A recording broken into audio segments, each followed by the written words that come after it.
Why do you say that, Father?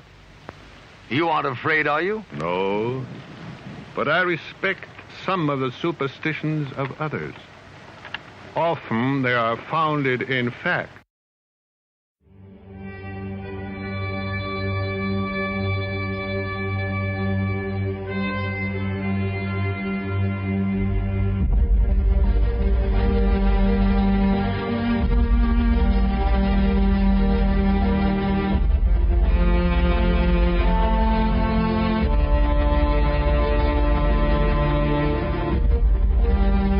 This is your time. This is your call to arms.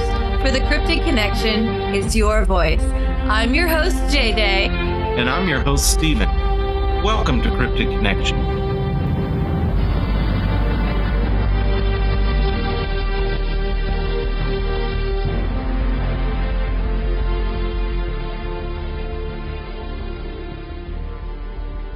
Good evening, everybody. Tonight we have Denise.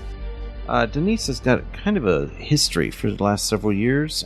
She's been involved with cryptid research and just general encounters and events and everything. She is a regular contributing member to the Sasquatch community, and she is part of Cryptid Connection. How you doing, Denise? I'm doing well. How are you guys tonight? We're doing pretty good. It is the weekend for us right now. For all you listeners out there, if it is not, we apologize. I'm sure the weekend is just around the corner for you. We are with you, Denise, tonight, and we're eager to start this interview. Denise, can you, I hate to say, can you introduce yourself? But in essence, that's what I'm going to ask you. Can you give us kind of a brief rundown? What got you into this whole mixed up world that we have? Give us your background in regards to the cryptid interest you have. Okay.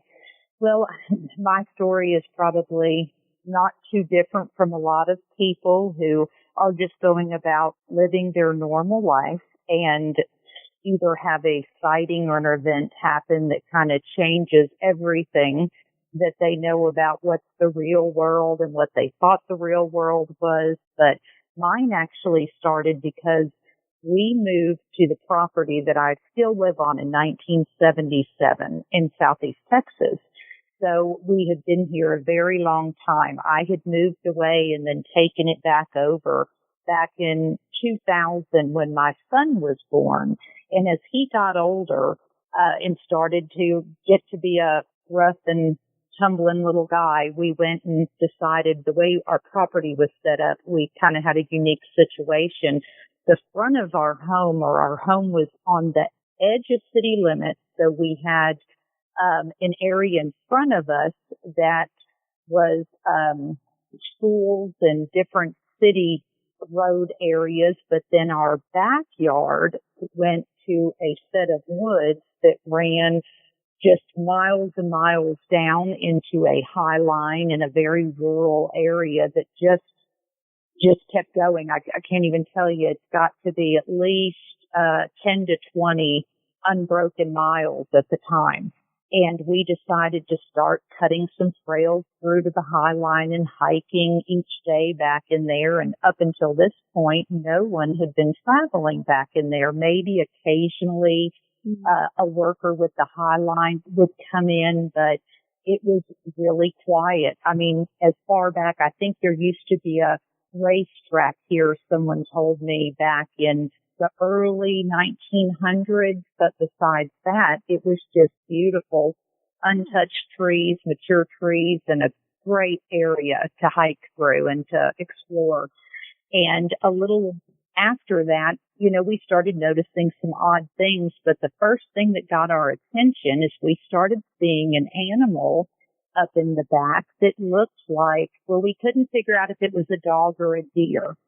And we just kept watching. It would come late afternoon, early evening, and you would swear it was a deer, and we'd watch it, and when it would turn around and walk off, it would have a long, skinny, rat-like tail.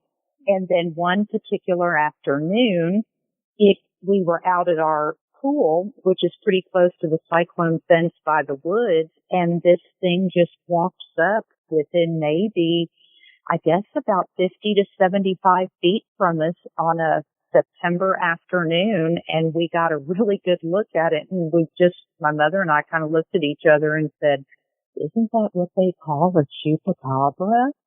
And what was standing there was, it was an odd looking thing. It was shaped like a deer, but it had eyes in the face similar to, it looked kind of dog. And then its body was in perfect condition, no signs of any scarring or mange, or it was just completely hairless. But it had in the sun this purplish blue tint to it, almost like a seal would look. Mm-hmm. If it hits it, that kind of blackish dark with a little bit of purpley blue color. And it stood there. We kind of looked at it for a good 3 or 4 minutes, and I tried to sneak inside to get a camera. And all I could find in a hurry was my son's little gaming system that took pictures. And I ran back outside, and it had already been looped around and got a little bit further back and let me get a picture of it, but it was pretty far away at this point. Of course, they're either blurry or far away. But after that, we just were kind of interested in what's really out there, and then we kind of followed it along as it came back and forth for about 4 months. It was about Christmas time that year that we had the last sighting of it, and we just really got interested in finding out about the different cryptids in the area, then researching as much as we could about what's out there in the woods. Okay, so that was in what year again? 2002? No, that was 2010. 2000. When we first saw it, fall of 2010. It was in September. Okay, fair enough. And it was only for that fall that you were seeing it then, am I correct? Yes. Okay. Now, you had from that experience forward, you're not kidding when you said you started getting involved and started really looking into this stuff and researching it. You made enough noise that you ended up getting a film crew from Great Britain to come out to your property. Am I correct? Yes. Yes. Can you tell us about that? Was it spooky or cool? Well, it started off that I was wanting to find a local cryptozoologist to kind of fill me in about what this was and what they knew about it. And I happened to have seen a show where Ken Gerhard lived in Texas, and I think at the time he was someplace in Texas, and I found his email. He came out first and tried to do some investigating, and after that, it started off that the CSV from the Center for Fortean Zoology over in England came, and they were coming soon for a visit and to do some investigating, and they happened to be doing a story on the Texas blue dog, is what they called it. And Jonathan Downs and his wife from the CSC were coming to visit. They stopped here. They did some recording here and investigating, and it was a little bit after they had come that we had gotten a call, I guess somehow with, you get in the circles with different groups and different people from a show from National Geographic. Wild is the show it was on. I think it was Wild Scene Investigations is what they ended up calling it, but it was Icon Productions, and they came over and they installed, I think it was 5 game cams, and left them for about 6 weeks to try to get it on one of their cams for the show, which they did at the very end. They caught a brief glimpse of it, so I'm glad it at least showed up for them. But they came and did a real neat little show, and it kind of introduced me to a couple other people in Texas that had all had sightings, or one of the ladies had one mounted and studied in Cuero, Texas, and just kind of got me together with some like-minded people who were interested in finding out what this creature really was. Because, of course, everybody's going to tell you there's no such thing and it's just a coyote with mange, but it really was something unique to itself. So when you had the film crew out, would you say that you had some learned experience from them in regards to the research methods used? You mentioned you did a lot of hiking previously to just learn about them. I joke my father was a policeman, a detective, so I say I get a lot of that naturally, but maybe so, maybe, I still wouldn't say I'm a researcher. I'm more curious, and I like to be out hiking. And of course now I use the word hiking a lot. Oh, I'm just going hiking, but we all know that hiking is leading to, hey, let's see what we can find in the woods and get every picture we can. Mm-hmm. So it's kind of evolved that way. I prefer the term enthusiast myself. Yes, that is a good one. Yes. What did I say one time? I'm a curious observer. So, yeah, I understand what you mean. We also understand entirely what you mean by that hiking, because you are right. Absolutely. Every time you go out there, we're just going out for a walk. And next thing you know, you're a couple of 100 yards off trail, you're going through some brambles, and you're cussing at yourself because you're entangled and everything, but it's fun because that's the only way you can find something. And you have to bring that spider stick along to help you out with the webs. Oh, isn't that the truth? Especially down there. Yes. Well, I bring my son with me. He's going on 19, so he usually heads up the front of the trail for me and takes care of all that. I'm almost jealous. I have an almost 5-year-old. He's a little bit more challenging when he goes on hiking, but he loves it. Yes. It is fun to do together. Now, mine, even though he has had experiences, and of course, he knows there's weird creatures out there. I mean, we've had experience with it, but he still refuses to admit that there is a Sasquatch or Bigfoot out there, even though he has had many odd occurrences growing up on the property, but he still will tell you to this day, oh, Mom, you need to stop that, But yet he goes out and leads me on these trails all the time. So secretly I know that he's interested, but he's a healthy skeptic. Still can't say it. Yeah, that's right. That's exactly right. I would just say he's a dedicated son. That's what he is. Yeah. Yes. That's a good way to put it. Okay. So we've had the Blue Dog experiences that were happening back around 2010 and 11, I guess, when you include the film crews. Then you had an experience, a short time later, you were out hiking in the forest, and this is something you ended up a couple of years later, I understand you put on YouTube, and a lot of people actually have seen it. It's with you and your son and I believe one other boy. Yes. And you're hiking, and you hear some screams in the background. And could you tell us about that? Yes. It was actually Super Bowl Sunday in 2012, and the kids were wanting to get out of the house. It had been a cold, rainy couple of days, and we had a group over here, and even though it was raining, I said, okay, well, let's go out and see what the trails are like. It was our very first time to go out and hike in the national forest. It was so pretty close to us, I'll say that, and we never used it. So we go on out, and of course, it is just dead out there. And as I'm driving in further and further, I'm thinking, I wonder if this is a good idea to be out here with the kids, on a cold, breezy, rainy Super Bowl Sunday. Everybody's inside warm watching a game, and we're out here. Mm-hmm. But we trudged on. What could happen? It's just a nice set of woods. They put this park aside for people to come and walk in. What could go wrong? Looking back on it, I'm thinking that was my mentality the first day I had ever walked in a park before. Famous last words. Yes. What could go wrong? Famous last. Yes, exactly.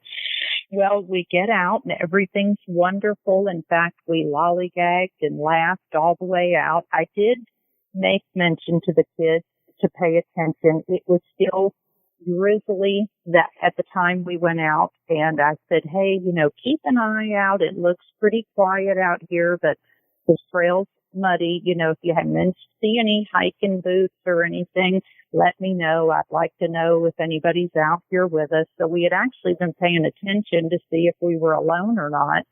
And some really weird things started happening, and I walked behind all of them.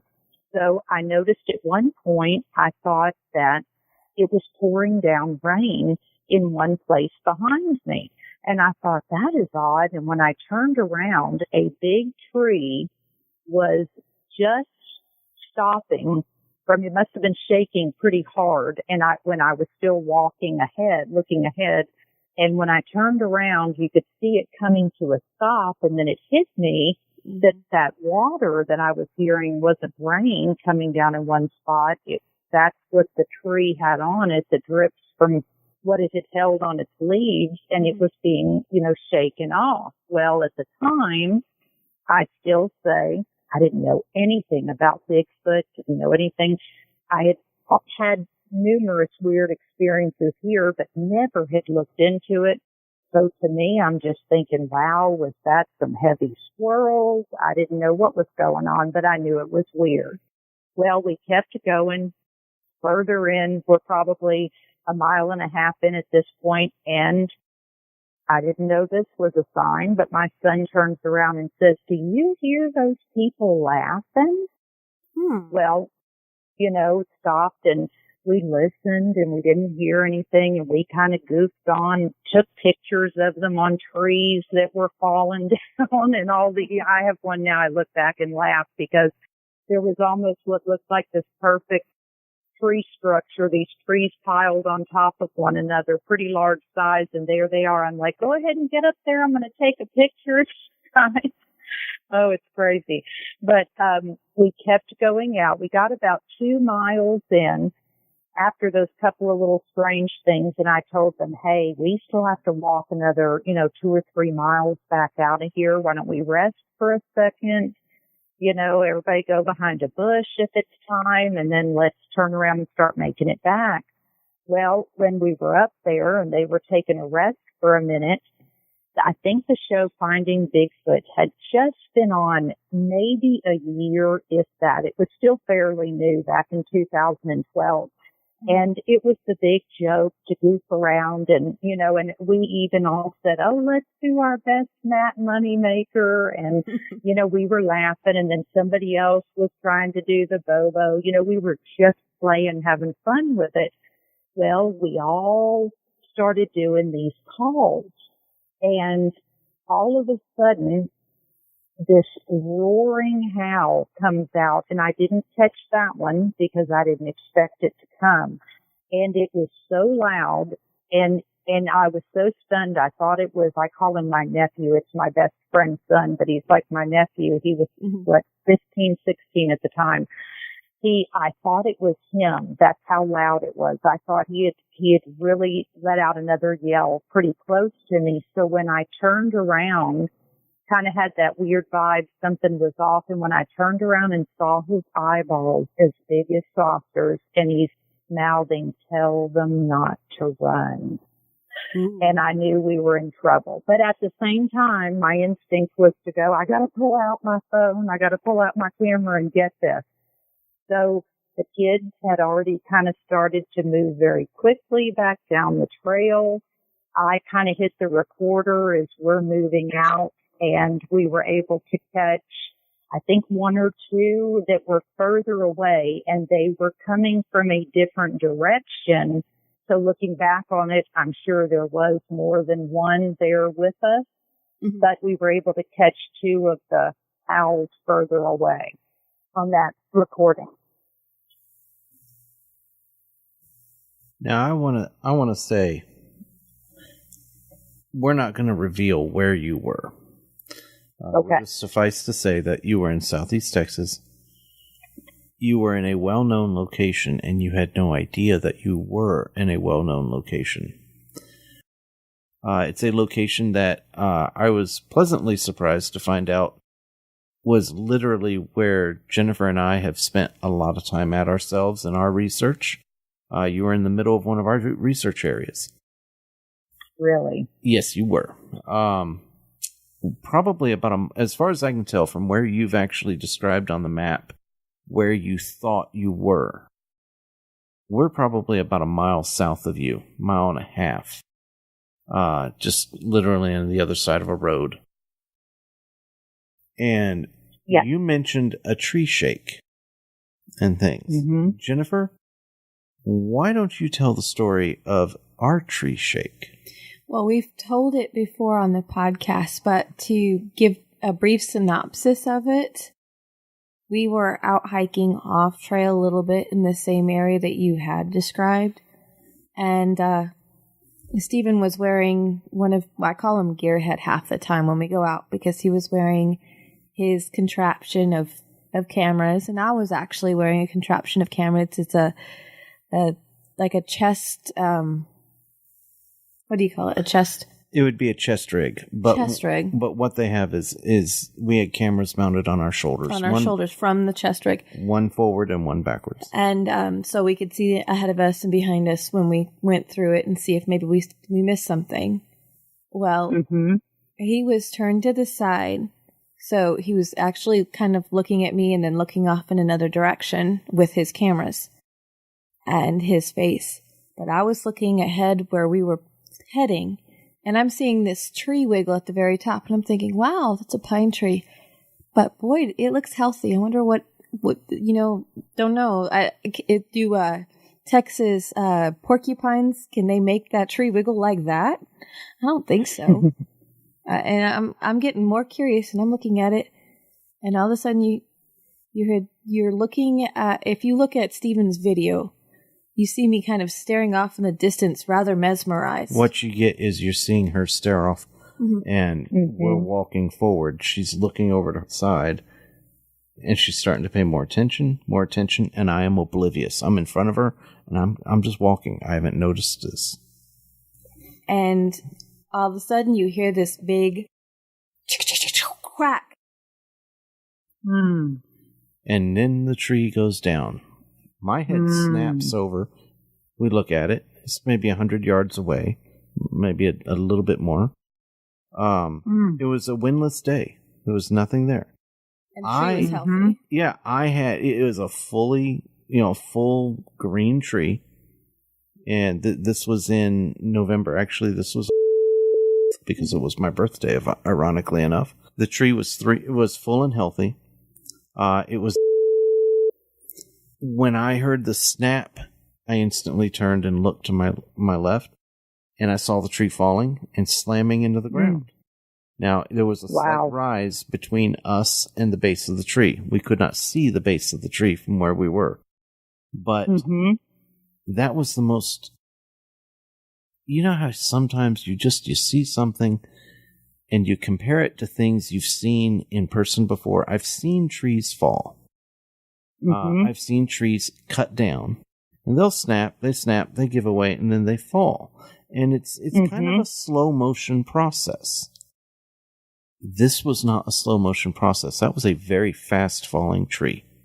It was snap, crack, boom. That tree was down. And we've got that on video, but we don't, what you got is, you've got this wonderful woman behind me sitting there looking over, watching it. You hear the tree snapping, you hear it slamming into the ground, and her just going, sweet. She's getting all excited about this. Yeah, she's getting all excited and everything, but the cameras were on my shoulders. They were aiming forward and backwards, and we were both looking to the side. And so we never caught the visual. And it's frustrating. But I did not know. I thought the tree just got snapped and fell. And it wasn't until I asked Jennifer, and she says, no, I was looking over there because that tree had been shaking. And it was shaking, shaking back and forth. It was the only one in the whole group that was moving. And I was like, what on earth? And then it fell over. And you go back into that video now while we're walking through the area. And there's 2 or 3 whoops that we never paid attention to, we never heard, because we were talking. I mean, we were being oblivious. We were just out for a Sunday afternoon walk. Yeah, about 30 minutes before, there was a whistle or two. And, you know, I mean, we just, and what had happened was, we had been on the trail. We had gotten up to a certain point, and then we decided, you know what, let's head back to the car. The trail's doing this big loop type thing at this area. And it was going to be quicker instead of going on the trail. It was quicker to cut across off trail and just go due south, go back onto the road and get back to where our vehicle was. And so that's what we had done. We had jumped off trail, and it was about maybe maybe half a mile. Maybe a half mile total from where the trail was to where our vehicle was, and or the road was. And so we just cut this straight across. There were no creeks, no nothing there. And so we were just going across. And that's when this all happened. So did y'all have any other problems after that? Anything else follow you, or anything strange happen? Not that we know of. We wallowed for about 5 or 10 minutes after the tree fell. And this was still newbie experience. This was actually our first time, ironically enough, in the woods out there by ourselves. I had been down there before, but this was Jennifer's first trip, and we were still new to the woods. We were waiting on 2 people to meet up with us later in the day. They did not know where we were. In fact, nobody knew actually where we were. After this happened, I sat there and I started texting them saying, hey, we just had this happen. What do we do? I remember we had this conversation of, okay, is this a threat display, or is this a distraction, or is it natural? And we couldn't decide, threat or distraction, because, well, most animals, if they did something like this would be a threat display. But then as part of me, it says, well, if something's out here that's that intelligent, maybe they're distracting us from something else. So maybe we need to be walking away from the tree. Let's go look over here. No, that's too obvious. We don't want to do that. Maybe we need to walk over towards the tree. What do you think, Denise? Yes. What do you think should have happened at that point? Well, I'll tell you, I had a similar experience. It was in a different part of the woods, but again, you know, you never believe it right when it happens, and you're taking a few minutes to figure out, am I just making too much of it? But we thought we heard a shotgun going off very close to us. And then about 5 seconds later, the tree came crashing down. And that's when it hit me. Wow, that that shotgun blast was the sound of a tree snapping. Yes. Now, I was still very new to even hearing about this being common and people having this happen to them. So I kind of stopped, and I actually was dumb and, disregarded it, thinking, well, it is dry out here. Maybe it fell. We did continue our walk without a problem. Now I do things a little different. I joke and say, I have seen one before. I have no desire to see one again. Now, I'm very curious and still enjoy to go out and investigate. What are they doing out in the woods? What are they up to? What are their ways of doing things, so to speak, kind of investigating their life and about them. But I'm not so big on having an interaction with them. So when I go into the woods now, usually we play music on our phone. We talk a lot. And to be honest with you, I really believe they're attracted to people that act like they don't care or they don't know they're there, unfortunately. But I also think I've been now 7 years back and forth out in the woods, and we spend about 10 to 12 hours out on the trails each week, because luckily I work a part-time job to where I have a lot of free time in the afternoon. Oh. So we go out a lot. But like I said, and after I didn't have the best memory of seeing mine, not that it was anything aggressive or terrible. I think it was just more shocking, and the expression was very, it kind of took me aback a little bit. So I am not very keen on trying to sneak up on one and wanting to see it. I know they're there, but I'm more interested in what are they doing out there, if that makes any sense. So I kind of do the opposite of what a lot of people do. I kind of make a little noise and talk and announce that I'm coming. And that way, if you have anybody that's in a really bad mood that day that doesn't want to be bothered, they have time to get out of there. Hey, I think that works. I believe in testing different methods of learning about their habits and their lifestyle. Thing is, if something can work one day, it can work 2 days, and then when you think you've got it down, you'll go back in there and they'll do something totally different the next time. So I don't know. You know, it's kind of like sometimes it's just like if you're having a lucky kind of day or not, maybe. I do tend to go only on about lately the past year or two. I tend to stay in one or two areas, or I say trails, because most of the time we're doing a lot of walking, and I'm with people that aren't believers, so to speak. They weren't there with me to see that it was real. So I do a very good job of acting like, oh, you know, I'm here to hike, and yes, you know, I'm looking around, but let's keep going and keep up with the group, so to speak. But I do tend to go to the same couple of trails.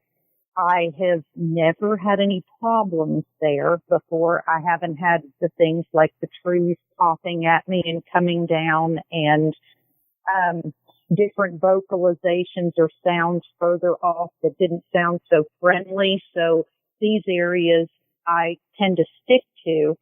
And like I said, I do make a little bit of noise coming in, giving them the opportunity, because in the back of your mind, you know, as confident as you are and you get a feeling that it's okay, you're just going in to, you know, see if you can get some audio or whatever it may be. You have that fear in the back of your mind just a little bit going, if something were to go wrong. So I tend to try to stay, you know, giving them an out to get out from around us before I sneak up on them. I snuck up on a young one that was sleeping in the area behind my home. And now I didn't see the whole thing this day, but I know it can be very frightening. In fact, I had a fear for about a year after this happened. Still, this was pre-2012 when I went on that hike, and actually it was after that hike that I explained about with the kids that I had a visual sighting, and that was here at my home. And so it just ironically happens like that. But this was about a year or two before we did that hike, and I recorded that audio that we used to have a bird feeder out behind the house, and we'd fill it with water, and I was sad about if there were a couple of chips left in a bag. Oh, don't throw them away. We'll give them to the squirrels or the birds. And I'd walk back there. Well, that area was right up by the wood line, and we used to water the grass back there. It was very park-like. Well, where it met the woods, we had nice, soft St. Augustine grass that grew pretty tall. And that was only about 30 to 50 feet from my bird feeding area behind the fence. And this particular day, I was just going along, kind of quiet. I guess I was thinking and just going through the motions, and didn't make any noise, got all the way up there. And when I started to crackle up that potato chip bag quickly, and it made that crackling loud sound, this little tree that I say little, it was about 15 foot tall at the time, but it was a thin tree, shook so violently. And I think that I heard the shrill scream a lot louder. Looking back on it, I thought to myself, how did the neighbors not come out of their house whenever that sound, that screaming started? But I don't know if it was just the fear and it was directed more at me. And I assumed it was louder than what it was, but it was the strangest, shrill, shrieking scream just coming out of that grass. And then my son ended up seeing me start running, and he was a little younger at the time, and he came running up through the fence going, "What's wrong?" and saw the tree shaking, and you could hear this thing had gotten a little bit further back, because when he started talking out loud, it screamed that shrill scream again at him or at his voice, but it was further towards the high line at this point. So after that, I had a fear for a while. I mean, it just totally, I was almost couldn't go behind my own back fence for about a year. And I learned quickly, I don't want to have another problem with sneaking up on one and then becoming hurt or becoming upset to the point that it messes me up, so to speak. So that's kind of what caused me to be so cautious. Can you tell us about the time about your actual, because you mentioned you actually did have a visual sighting. Can you tell us about that a little bit real quick? Yes. Well, I'll tell you, I only saw the face. How it happened is because we used to have those strange sightings with the chupacabra and, of course, the weird things that would happen behind the house. I had a pair of binoculars that I kept kind of close by, and I have a window in my kitchen and dining room area that overlooks the woods. And one night in particular, I thought I saw something moving out there, and I went and picked up the binoculars and started to look out, and I had to stop and put them down for a minute and kind of blink my eyes because I thought, wow, you are seeing things. And then I put them back up to my face again, and the first reaction I had is I remember my heart sank into my stomach, because let me tell you, I was a Harry and the Hendersons fan. I liked the idea of Bigfoot. I thought it was going to be this cute, furry, friendly-looking thing like you see on the movie. And my first reaction, I remember, is I thought, oh, my God, this is what they look like. And my heart kind of dropped into my stomach, and I watched for a minute. When I saw it, it was I guess, black coloring. It was either very dark brown or black, and it didn't have any hair on the face. In fact, I didn't see any hair at all. It looked like if it did have hair, which I'm sure it did on the top of its head, it must have had either a receding hairline a little bit, or it started a little bit further back on the top of the head, because the expression it was making is what caught my attention. I don't think at the very beginning it noticed me at the window, because what shocked me so much, and right away I thought, it looks like my cat.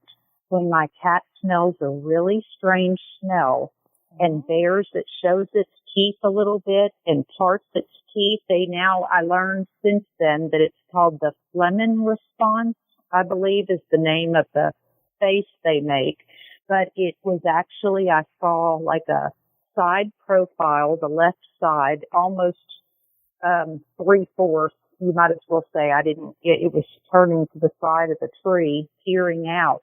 But it was looking straight ahead at first, and it had its head back just a little bit, and its mouth was open. I could see the teeth, and its teeth were parted, and it kind of had a grimace on its face, as if, have you ever seen a cat or a lion or a tiger will do it sometimes, and they're smelling something, but they're using part of the palate of the top of the mouth. Well, and right away I was lost on it after that, because I thought, oh my God, it looks like it's smelling something the way Honeybun does, my cat. And I thought the outside cat. And I watched it, and then I still had to put the binoculars down again, because I just couldn't believe it. So I put them down for a minute. And by the time I put them back up, I think it saw me moving, because there was light behind me. It was dark outside, but it was some light behind me in the kitchen. And when I looked that last time, it was smiling. And let me tell you, this was a smile. a joker's, I've always explained it as a joker's smile because their mouth is so wide that it comes up a lot higher on their cheekbones, it seems, than a person's would. Now, there was no teeth showing that time. Really, I guess there was just the front ones because it was a big full grin, but it was just spooky. And that was the face that I saw. Imagine being kind of shocked at what you're seeing anyways, and then you're getting that snarled up look, seeing a little bit of elongated canines, and then you go to this big full grin that looks like something devious. So it was pretty shocking to say the least. Now, if I were to see one tomorrow and it didn't have that look on its face and it might be different lighting, I jokingly say sometimes it might be an okay looking guy, but my experience with what I saw was a little frightening. So that's why I say I'm not real big on rushing into seeing another one, but I find that interesting that you say that. And I just want to say real quick, we've had other reports in that area for many years that we've come across. You're not the only one to describe them like that. Really? Yeah, the best way, we kind of, for lack of a better term, it almost looks like a grungy, balding rocker. Is how we've had them described at times. They're kind of bald. There's no hair on the face and everything. It's a receding hairline, maybe, and the hair is kind of scrangly, hanging down. That is, and everything. They're not a patty looking thing that we've had descriptions about. And so when you were describing the way it looked, it rang a few bells. I understand. Oh yes.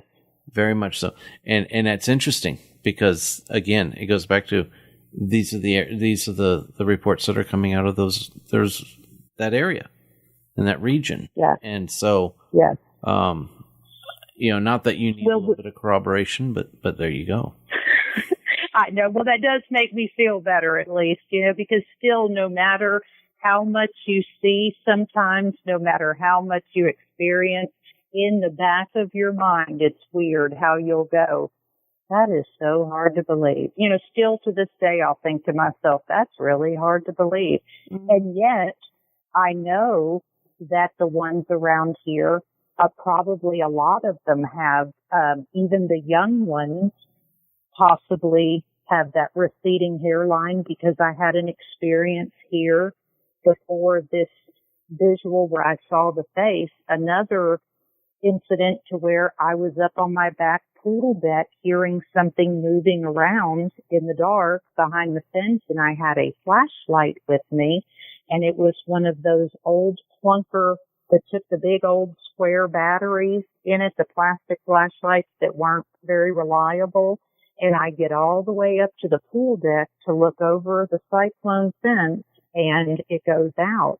And when I start to thump it loudly against my hand, something stood up and hit a cedar tree branch that was 5 foot in the air, but just long enough for the light in the backyard to illuminate down, and I could see it had a rounded head that was black, and it had this leathery, shiny looking skin where the forehead would be on the creature, but it moved so fast that I didn't get to see any more than that. But there was nothing back there for another animal to stand on, and it couldn't have been a person because this was in the fall. Leaves were all over back there. I thought about that and thought, I've never seen a person be able to move that quickly or that quietly.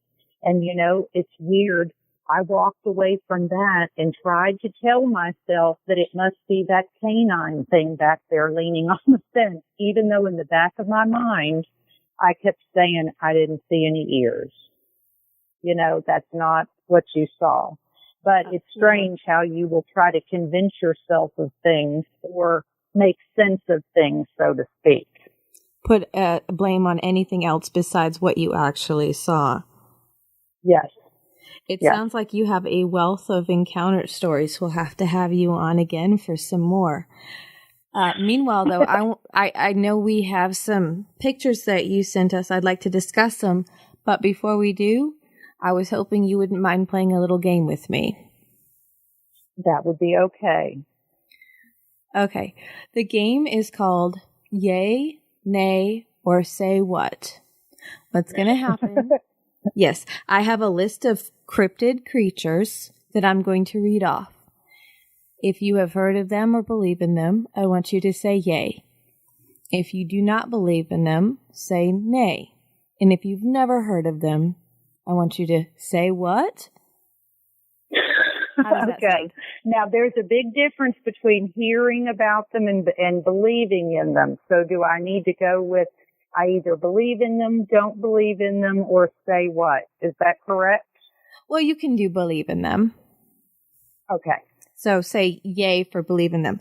However, I've hidden some Easter eggs in here. You're going to, Okay. you might hear of one and let me know after the fact, after we're done, if you found the Easter eggs. We're going to have one in here that was a former cryptid and now confirmed actual creature. And there is going to be a creature in here that is a cousin of the big hairy fella, Bigfoot, as we know him. Okay. Okay. Are you ready, Denise? I am ready. Okay, this is the quick cryptid connection query. Tengu. Ooh, say what? Anza. I'm bad at this game. Say what? Wyvern. Yeah, no, I'm bad at this one. Say what? Rocks. Repeat it for me. Rocks. Don't know it. Say what? Coelacanth. No.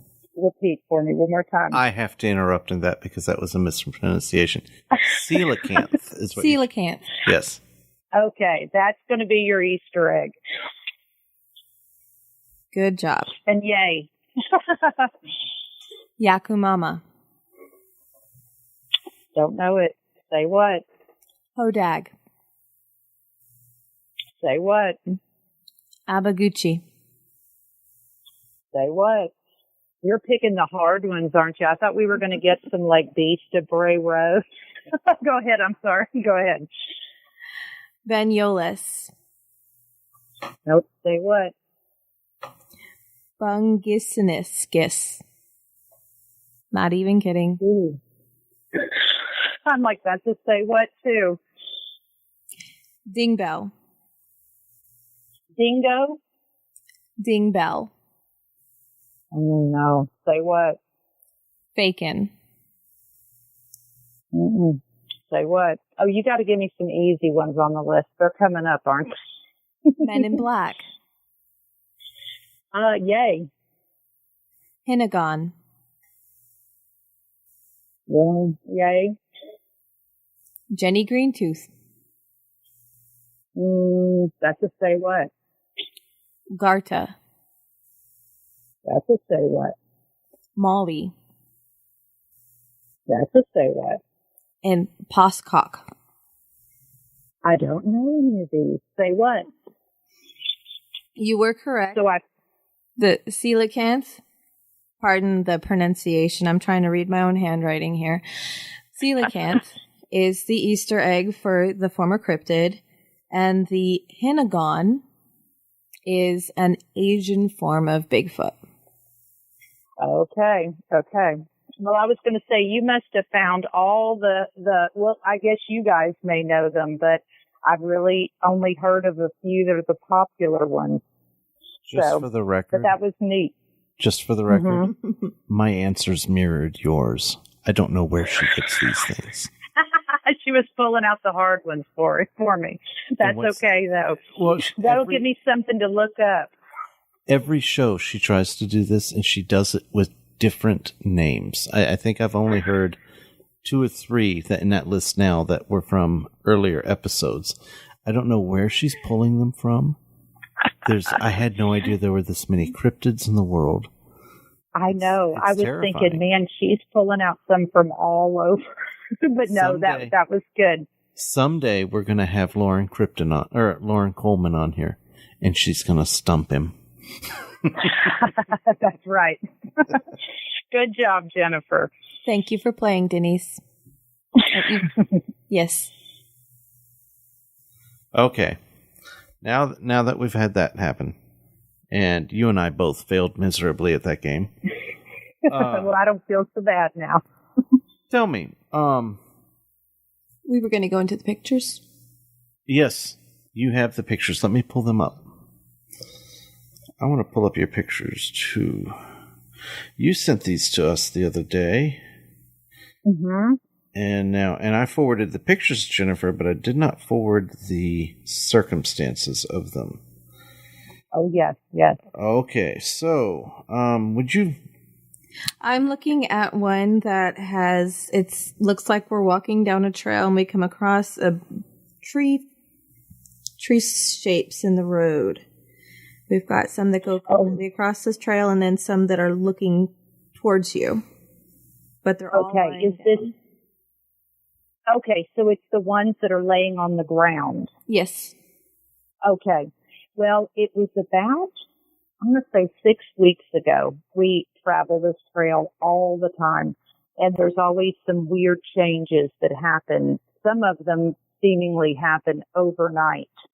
Some of the designs with these big trees that might have already been down, and I'm talking, I guess, let me not exaggerate the length. Let me give you a good length. I'd say they're probably the thin pines that were broken, and they might be like 15 feet in length. They're kind of long and thin, and they might have already been in the ground, on the ground in one type of design or shape or leaned a certain way, and I can go back a day or two later and it's totally changed around. That's why lately I've been more intrigued with going to this particular area. Also, prints are pretty visible on the side of the trail. The middle of the trail is so, the dirt is packed so tightly that it's pretty easy to see them on the side.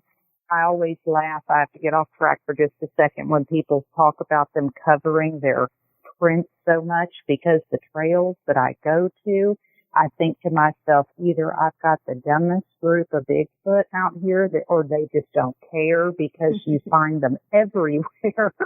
But what got me is I was walking 6 weeks ago and we're there all the time, and I stumble upon an area where right in the middle of the trail, and this is pretty remote, this particular area, you have to go out a ways to get here, and right in the middle of the trail, I noticed that it's been built up. And what I mean by that is dirt has been added in this one section, probably about 2 foot tall, and pine needles have been put on top. And then from the front, I don't know if I sent you these, the very first pictures from 6 weeks ago, but the first thing that I saw was this one built up area with those sticks, the long ones, on the back side of it.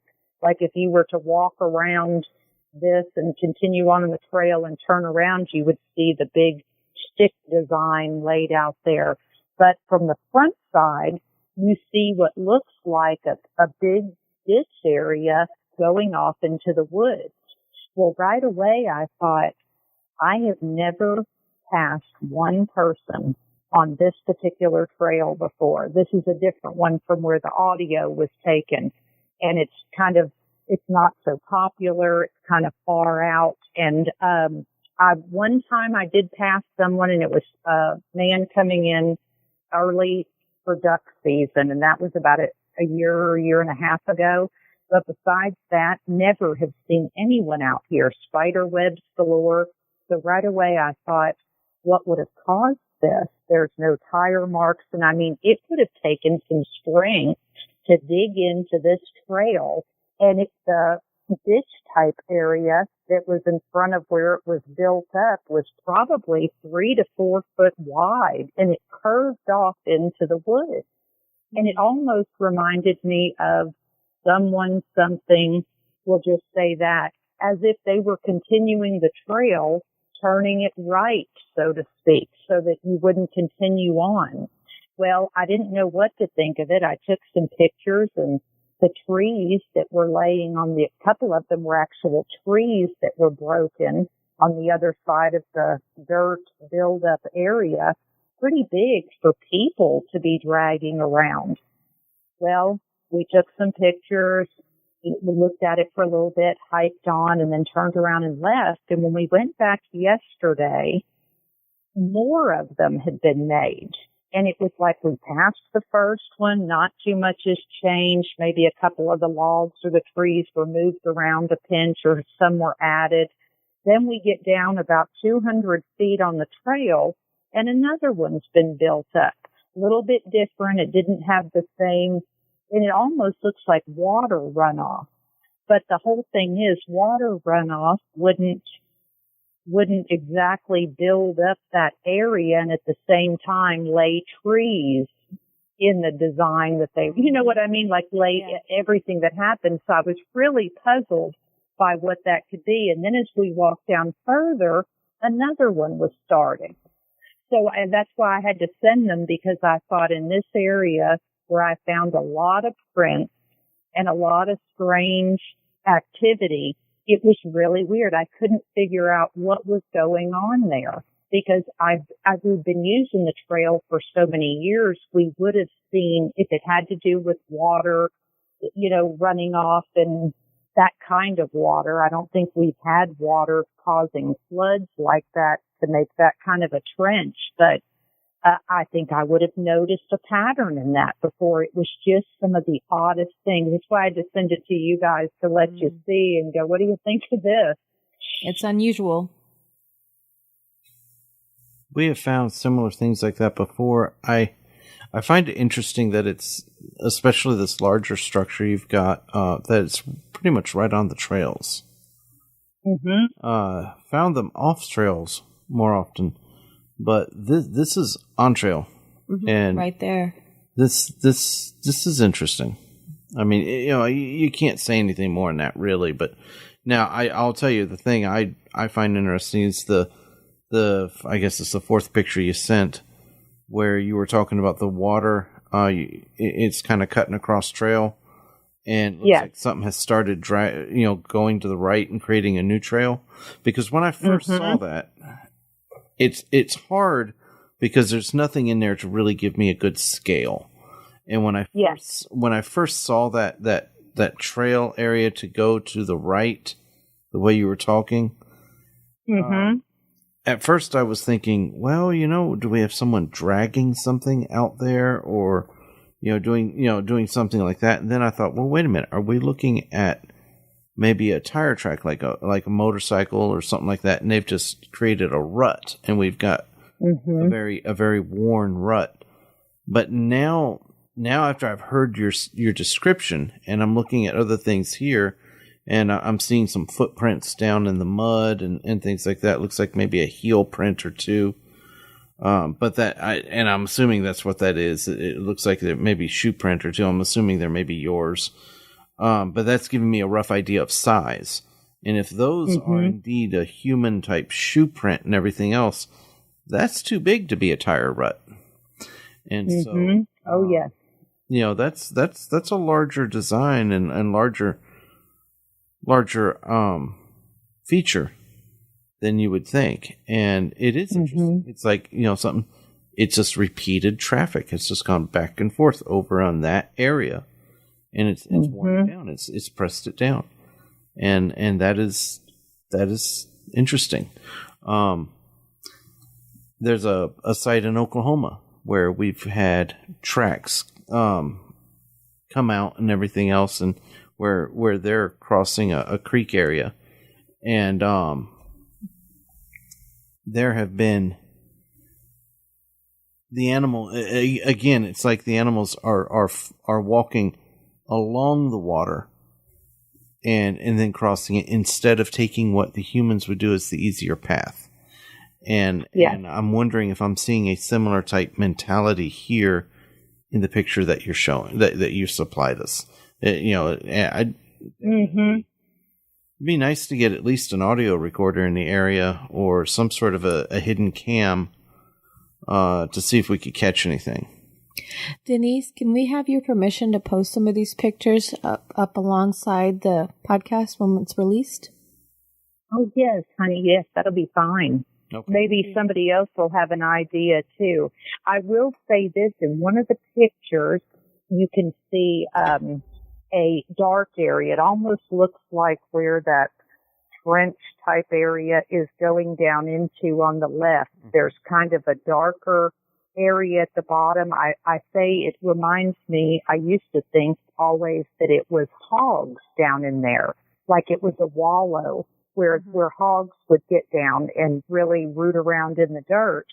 But the weirdest thing that I've found lately is I found a lot of those areas in areas of activity. And in the other trail where I got the audio from, that you guys are more familiar with that area, I have taken pictures of them kind of putting squares up with trees, broken trees. And inside that area will be a lot of ground disturbed, like it's hogs, like a hog wallowing area.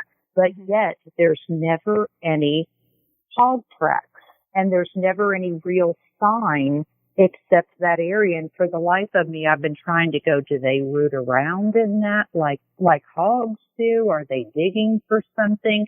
But it's really weird the way it will almost be marked off in this way out in the woods, and these shapes in the area inside of the trees is really disturbed and churned up. But you'll never find any hog tracks out there. So it's kind of puzzling. And when I was in that area, was it yesterday or the day before, and took those pictures, I looked over and thought, is that area where I used to think it was hogs, that dark area, is that getting deeper? And I did find a couple of broken water bottles down in that disturbed area with dirt in them. Wow. And it makes me really wonder what is going on down there. Are they digging? Is somebody digging? You know, I'm not quite sure what's going on. And I've never seen a person down there, never even seen signs of, and people. I can't see them coming that far into the woods to do something like that. It's just puzzling. But that's what's fun about it, I guess, is, trying to do the investigating to find out what's going on. Everybody loves a good mystery. So tell me, because this show is also supposed to be about you, how has this affected your life? Well, I'd say maybe in some good and bad ways. For many years, I think I was afraid to go out in the woods, afraid to travel too far on my own property, kind of scared at what's really going on out there that we don't know about when you're faced, with seeing things that you were always told couldn't be real. But then at the same time, as the years passed and I found my own new normal with it, it's been something I think that's brought something interesting to my life and fun, so to speak, if it can be that way. Kind of like everybody, like I said, everybody loves a good mystery. So as enough time has went by and I haven't had any negative things happening or scary things happening with it, it's brought something kind of neat and some neat people into my life that I didn't have before. So I guess you could say there was some good and some bad. That's probably a very healthy way of looking at it. So I do have one final question for us to resonate on before we wrap up and all kind of head off to our own nighttime routines. Tell me, what cryptid monster is under your bed, Denise? Ooh, the dog man. Ooh. That's the one that spooks me. That's the one that spooks you? Yeah. Mm-hmm. Mm-hmm. I'll tell you right now, mine's a little gray alien. Yeah, that's hard to say though. Yes, yes. That would be a tough one to choose between. I am almost as afraid of them. I'm afraid of the dog man because he just oozes everything that we would fear, just in general of being a monster, kind of, the stories you hear. But at the same time, the little gray alien is probably closer to us than most people think, and is something that, we could hear about at any time. Oh, by the way, we just wanted to let you guys know all these alien sightings you've been seeing for years, they're here, don't worry about it. We hope it goes well. So I guess that does, it's hard to pick between those two. And then if they do come, we hope you're friendly, can we all get along? Denise, so it is spooky, the thought of them. Denise? Yes. I have to torture you a little bit. I don't know if you're aware of this. Okay. But there have been a couple of reports of Dogman in that area that we're talking about, which puts it in your backyard. Mm-hmm. I do believe you, I don't know if you personally, directly, physically know this person, but I know you've spoken with them online before. Oh, really? You know somebody who doesn't talk about their Dogman sighting very often at all. Oh, interesting. It actually really kind of disturbed them, and they don't like talking about it. But if I drugged it out of them one day, quite by accident, and he said it was one of the more disturbing things he had, and I think it was at about a 75-yard range or whatever, the vision, but that was right there, your neck of the woods. Sweet dreams. Yes. No kidding, right? Thank you so much. On that note. Yes, really. Well, I don't doubt it. I'll just say that. Anyway. Nowadays, you have to be open to a lot of things. Once you've seen something that that you never thought existed, you kind of have to be open to the possibility that you might be shocked again. But you hope not, but you might be shocked again. This is very true. Denise, we're going to go ahead and let you go. Okay. I want to thank you for your time. Very much. Thank you. Thank you very much. Yes. Thanks for having me, guys, and have a good night. Not a problem. You have a good night, ma'am. Bye. All right. Bye-bye. Every cowboy, he always misses when he's aiming at the target in his head. And every broken man finds his idle hands grasping at tomorrow's promised land.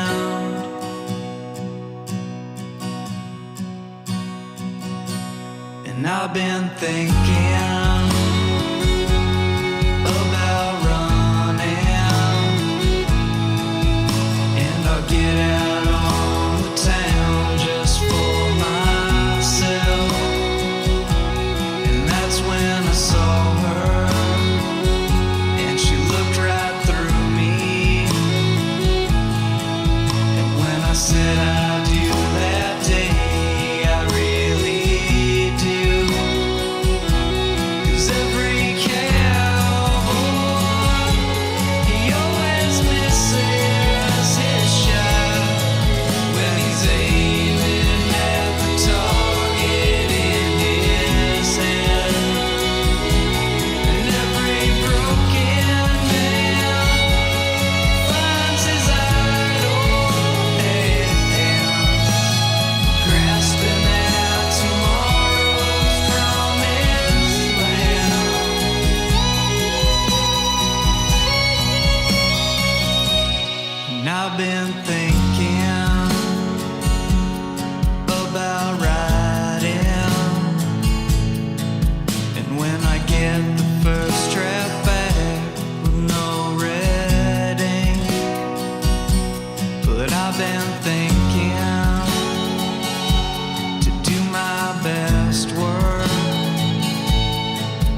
gotta leave this town to find my way.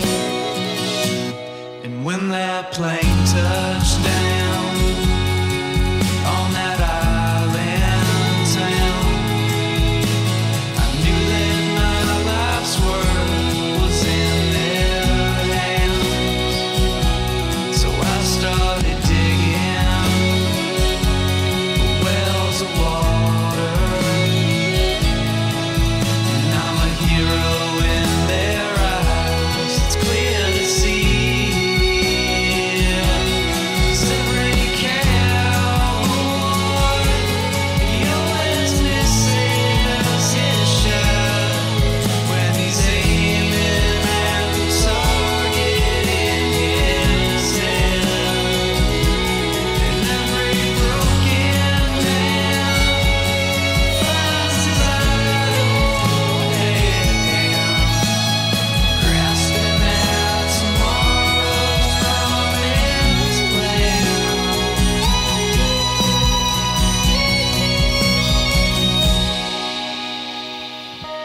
And I've been thinking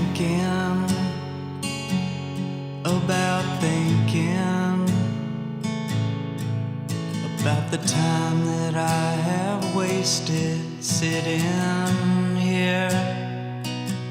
'Cause I've been thinking that all this thinking is the thing that keeps me further from myself.